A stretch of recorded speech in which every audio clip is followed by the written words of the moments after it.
Good morning. I hope everybody's doing well. Sometimes when I do the commentaries, when I look back at the some of the videos I'll do, and I'll be like, "Gee, I sound so lethargic and dead to the world," and that's because it's usually in the morning when I'm leaving work, and before I hit the sack, I'm a little on the tired side. So bear with me. I want to talk about the outcome of this election, because it's a foregone conclusion. It's going to be either Biden or Trump. Either way, we lose the election in 2020, all of us. It's not going to be pretty. Our options are not good. Even as a supporter of lesser evil this time round, it's still not good. I'm not a very happy man when it comes to presidential elections. In fact, I would say I'm probably the most unhappy I've ever been of any presidential election in my lifetime with 2020. So what happens when the winner when and because it's not even going to be resolved on election night. It's not even going to be resolved. I mean, they're going to both sides are going to be accusing each other of cheating, and you're going to have legal teams, suing and countersuing, and there's going to be it's just going to be a clusterfuck. It's going to be basically the Florida situation of 2000 times 100. You heard me say it first, but at some point it'll get resolved. And so, and this is what could happen in this election in the next 4 years. Biden wins. He's likely to step down because of his age, and Kamala Harris will serve the rest of of Biden's term and run for run for election because she's not exactly going to be reelected because she's the vice presidential candidate who became vice president if Biden and Harris wins, or if Donald Trump wins. A couple of things could happen. He could be removed, impeached again, and removed from office, or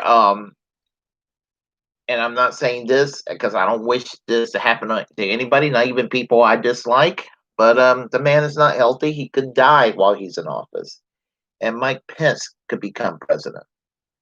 And so that's the situation we're in. So whoever wins in November, the likelihood of either Biden or Trump serving their full term isn't going to happen. Rest, be sure of that. Be sure of that. But the thing about it is, let's look at the year 2024 and look at the options for the left. And when I say the left, that means the Democratic Party, or potentially the Green Party, or this new People Party that's being created, or some independent campaign, or some other kind of electoral name to be used for such a campaign. I have said this on my videos many lately, and I pretty much am going to say this until Bernie Sanders makes it clear he's not going to run again in the year 2024, and I will keep saying this more likely till around 2023. And you hear me say this at the end of my commentaries, and that is peace until next time, Bernie Sanders for president in the year 2024. And no, I wasn't kidding when I said that. And I say that because, I mean, obviously, and I am a self-avowed pro Bernie Sanders hack. I am. I just am. So, but the point is, I know he'll be a little bit too old, but if Bernie Sanders decided to to do this again in 2024. For where it stands right now, I will be backing Bernie Sanders. No if, ands, or buts. You didn't hear me stutter. Well, intentionally stutter anyway. I will support Bernie Sanders if he runs because of the basic platform on economics and his overall ideology, which is very much on par with mine. And just I have an old T-shirt from the past that says socialism. It's not a dirty word; it's common sense, which it is. Um, he will be my first choice if he decides to run. In the event that he doesn't run, who are some of the other candidates would I be sympathetic to or pretty much assured that I will be supporting? And so I got a couple other names I'm going to mention, and they're and maybe some of the names I'm going to mention, maybe they will be competing against each other in the primaries. Don't know, but these names I'm going to mention, if somehow they're either the Democratic nominee or if the Democratic nominee is bad, because even though I'm going to vote for Biden this time, this ain't happening again. I feel dirty doing with my vote for Biden.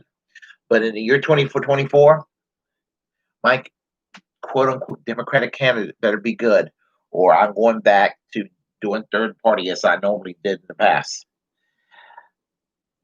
If Nina Turner runs, and she was the campaign surrogate for Bernie Sanders in 2016, 2020, former state senator of Ohio. If she runs,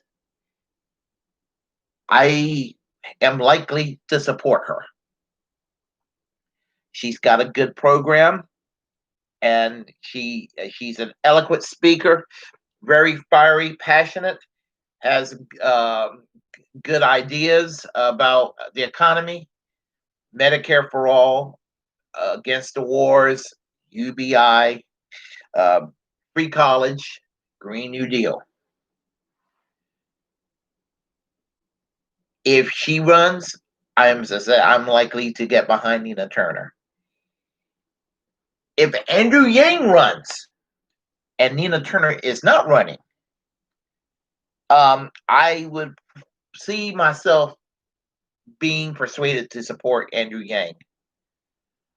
Is Andrew Yang perfect in every conceivable way, precision wise, on par with Nina Turner? He falls short in a few areas, but I like the idea. I gave him credit because he introduced the UBI debate. Thanks to Andrew Yang, we're discussing universal basic income in this country. And it's an idea whose time has come. And I think that UBI is such a cutting edge idea that you might be able to get progressives, people who favor social programs, and people who are fiscally conservative and maybe even on the libertarian leaning side of the economics. You might be able to get them together with this UBI, because this UBI could be essentially an alternative to welfare as we know it. When Bill Clinton did his welfare reform, that was just the most awful way to do that. A timeline, get rid of people's benefits, draw them out to the dogs, so to speak. That was cruel. I mean, it was cruel, and one of the reasons I just will despise Bill Clinton for the rest of my life. This UBI could work. It could be a public commitment to helping people out. And yeah, you're still going to have a welfare system. I'm not saying get rid of it, the whole thing, but you're basically, if you give direct cash payments to Americans, what some people call Social Security for all. I mean, you're going to have people that would not have that they wouldn't have to give up jobs just to get on public assistance, they can keep on working. And people who work minimum wage jobs that they're trying to get by, they will be able to, they'll be able to do things like perhaps pay their rent, pay their private insurance, which is expensive, or pay for their groceries, or put gas in the car. It'll supplement everybody's income, and it will be very, very helpful. Where Andrew Yang, I think, kind of is lacking is on the question of healthcare, and he was on record saying he supported Medicare for all, but then he kind of flip flopped and waffled. And again, just like my criticism of Elizabeth Warren, who is 1,000 times smarter than me, it's the same criticism I have for Andrew Yang, who is also 1,000 times smarter than me. But even though they're both smarter than me, I am smarter than they are on the question of healthcare when it comes to Medicare for all. It is very simple. Eliminate private health insurance. Get rid of it. Just be gone with private health insurance. And you'll see that the cost would go down. A lot of people don't realize that private health insurance is the largest part of medical inflation. You abolish the private health insurance companies, the prices are going to go down. It's not going to be the only thing that can be done, but to have meaningful healthcare reform, at the very least, what you got to do is get rid of private health insurance companies once and for all. If I had it my way, as an aside note, not only will I get rid of private health insurance, I would actually see to it that the people that run these insurance companies all these years, I would like to see them in prison for the people that they had murdered by depriving coverage to people who play by the rules, pay expensive premiums, and when they need to be covered, they're not covered, and they're either bankrupt, or if they go about a surgical procedure or can't get certain medications because the insurance company won't cover them, and they die, those people in insurance companies ought to pay. And like, be put in prison. That's one of my more radical stances. Um, that is one of my more radical stances on that. But getting back to Andrew Yang, I would be very receptive to supporting him for president. Um, Congresswoman Tulsi Gabbard, who will no longer be a member of Congress in January. I think that she will be running for other offices, possibly governor of Hawaii or maybe U.S. Senate. I don't know.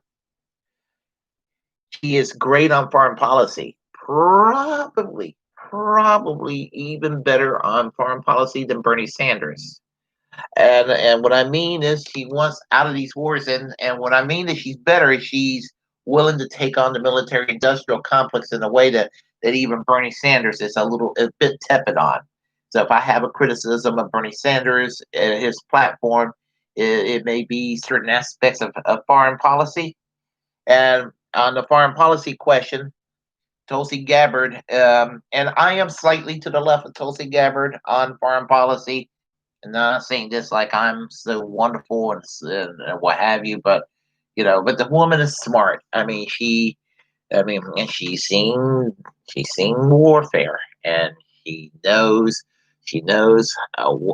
that all the money that we spend on bombing could be used to actually build things, provide medical care, pay back part of the national debt, fund the Green New Deal, fund free college, and she wants the United States to fight the war on terrorism in a smart way, not by bombing a shit out of other countries that look at us the wrong way, yeah, but through diplomacy, through talking, through negotiation, and where are people committing terrorism, I'm okay with going after people who may commit the terrorism, but you don't go and do what George W. Bush and Dick Cheney did, and invade a country that did not invade, did nothing to the United States.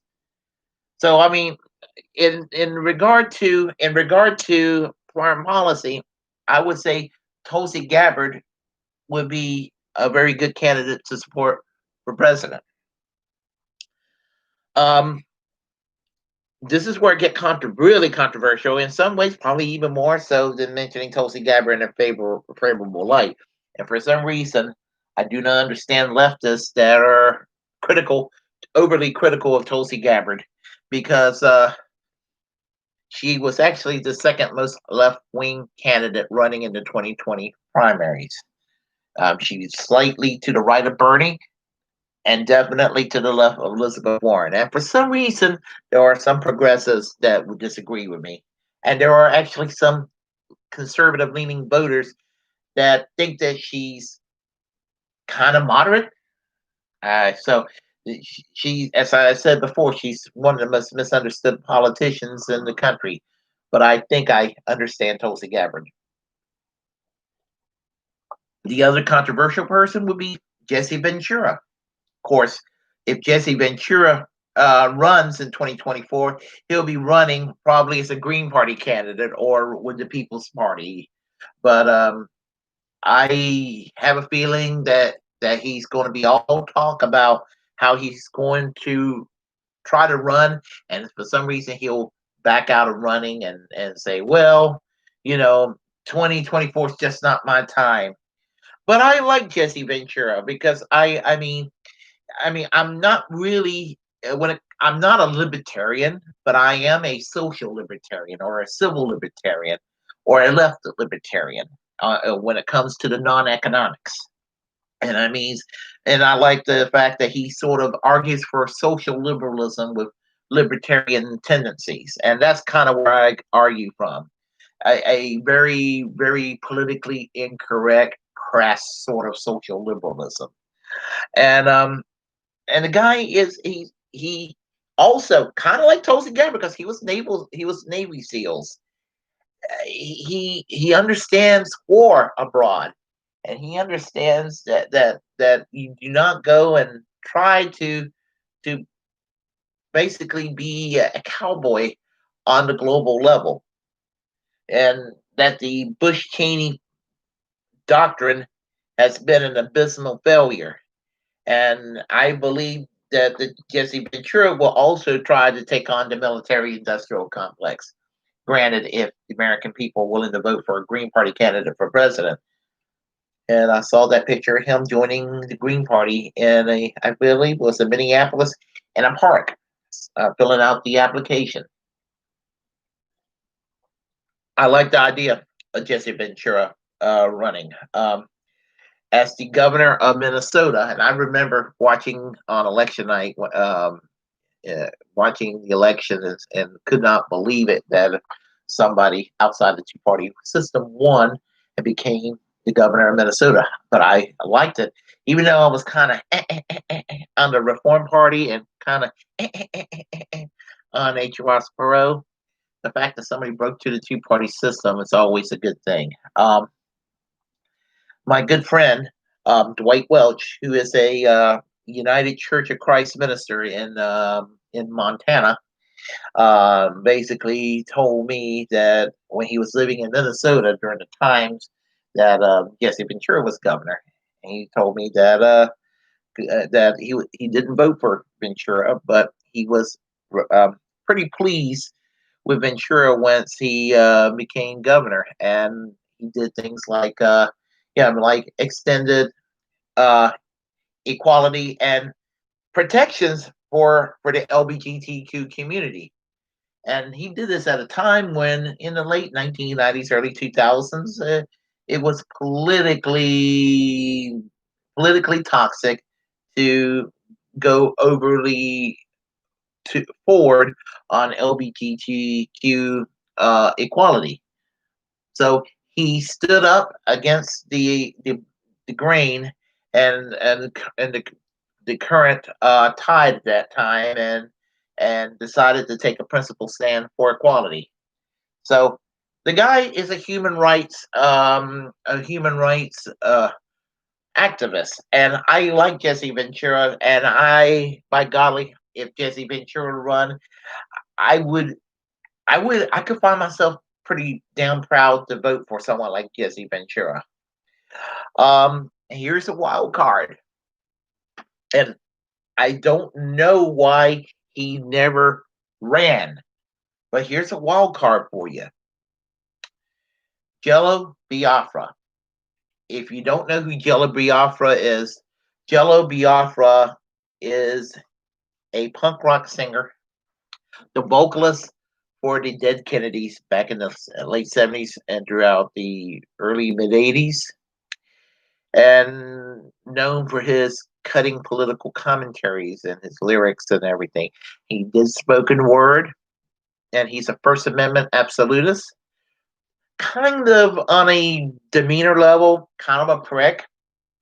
But I've heard quite a few people say he is kind of an asshole. My criticism is that he sometimes act like a late generation X. Well, he's actually a boomer. An older SJW. At times, he can sort of have that preachy nature of an SJW. And no, I don't want people saying, "Oh God, he's trying to bring back the year 2015 and 2016 with the anti-SJW thing." No, I'm not. I'm just saying it's the preachiness. That's basically what it says. It's the style, the preachiness. And just it's just not my thing. But I like what Jello Biafra have always said politically. I pretty much agree with him across the board. And if he runs for office, I mean, he ran for mayor in 1979 against Dianne Feinstein when she was the incumbent mayor. So if Jello Biafra runs for president and he's the nominee, and the Democratic candidate is Kamala Harris or some other corporatist, centrist, or what have you, I could find myself being proud to support Jello Biafra.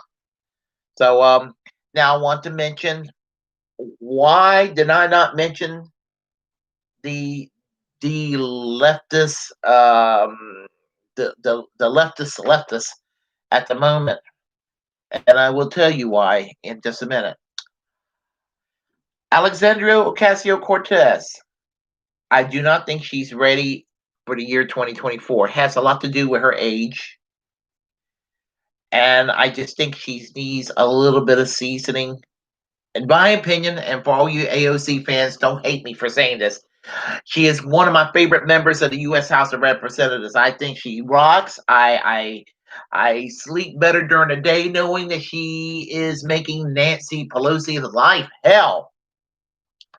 And I think she'll be ready in the year 2028 or the year 2032.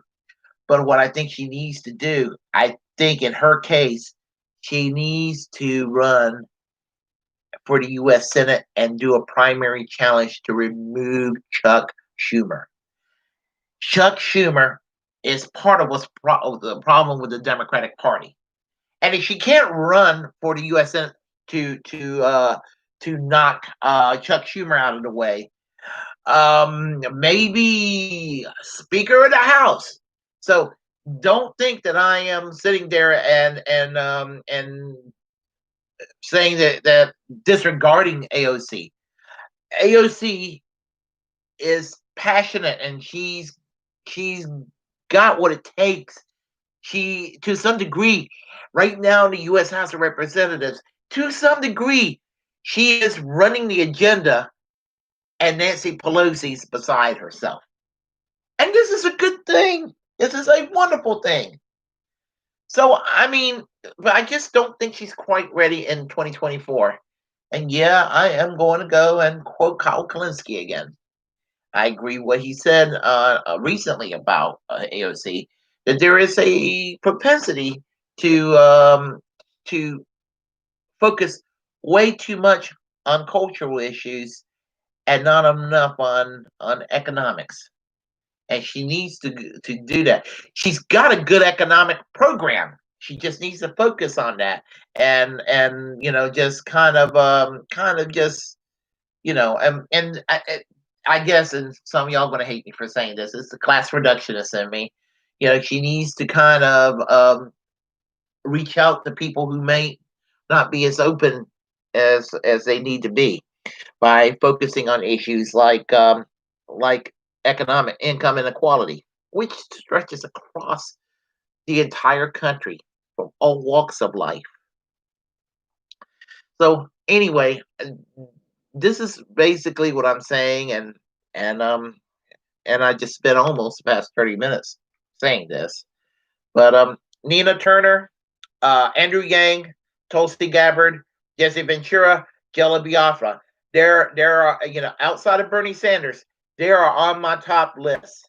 And I think that AOC will be ready in 28 or 32.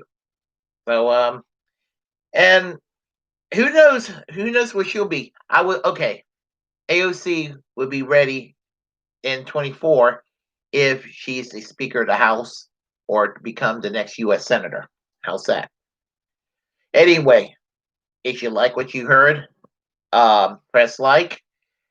If you like or dislike, either way, comment. And not only that, as a First Amendment absolutist, it is my duty and incumbent upon me to say that if you have a platform you feel very passionate about something, utilize that platform because we are the muckrakers of our time. And I want you to, as I said, like, share, tell everybody the channel, then subscribe. And until next time, peace and Bernie Sanders for president in the year 2024. And no, I wasn't kidding when I said that. Or the other persons, if Bernie Sanders not running in 2024. But still, Bernie Sanders for president in the year 2024. And no, I wasn't kidding when I said that.